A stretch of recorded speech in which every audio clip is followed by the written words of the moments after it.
I think that's a lot. I have so many notes. That's really great. I think I got all my questions covered, and this has been a really good interview. I actually don't really, I don't have super strong views either way. But after talking to I definitely agree with both points. But is this interview? What's the other point? Out of curiosity. What's the counterpoint? Some people do make arguments that the market, should regulate itself, and I don't know. I don't think it does that particularly I don't know. I grew up in a very conservative area, and it's. Where are you from? Connecticut.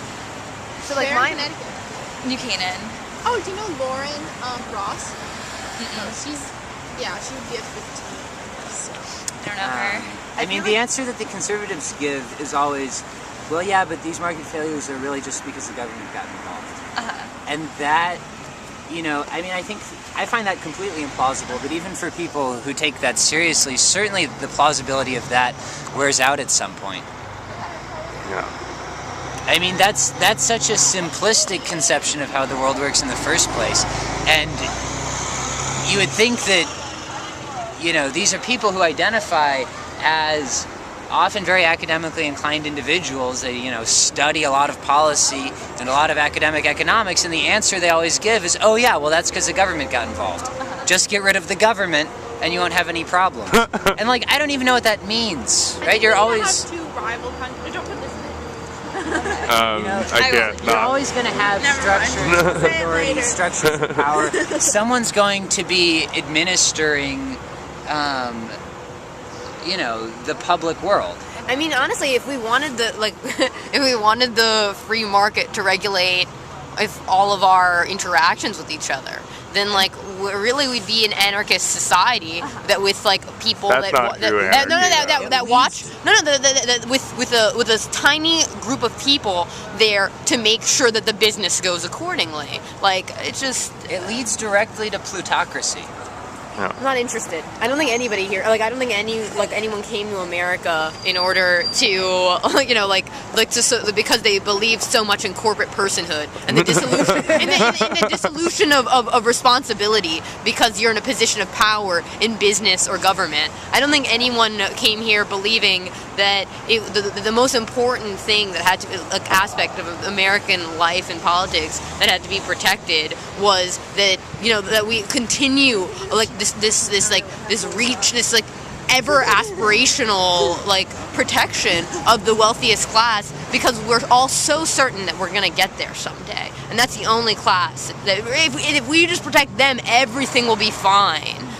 You have to at a certain point you have to be really obtuse to not notice that all politics is essentially politics for the wealthy. Okay. Yeah. or politics for the wealth, for the wealth interests of a very, very small segment of the population. If you do not realize that, if you cannot see that, then I don't know what reality you are in. Okay. Yeah. I've had a guy come up to me. I've said, I was talking about how we are the 99% because we students, the vast majority of us are going to graduate without jobs or with underpaying jobs. And this guy said to me, no, you're better than that. And I was like, what do you mean I'm better than that? He said, you're better than that. You could be part of the 1%. And I said, I see the 1% as dirty and disgusting compared to the 99% who are suffering under their tyranny. And that's excessive, Can I quote you on that? No. I would prefer you didn't, but that's sort of me responding to someone who clearly has already set his mind in a certain way, and so it actually inspired an emotional response for me, because I was like, who are you to tell me I'm not good enough because I'm in the 99%, and who are you to tell me that to be better, to be good, to be the best is to be in the 1%, because I think that in many ways the opposite is true. Although I think that there are wonderful, incredible people in the one. I mean, Warren Buffett, I really respect a lot of what he does and a lot of what he says, That statement would make sense if it was be in the 50%. No, but I would almost respect that argument if it was just be in the 50%. Push yourself, be above average, a little bit. It's so funny. It's incredible. I think she needs to go, guys. I have an appointment at 4, but this is really good, and I guess I can blitz you guys individually if I have other questions. But this will go up on our YouTube channel, so you'll be able to view it if you want. Do I just search Occupy Dartmouth? Yep. Okay, I will. Thank you so much Wonderful. for your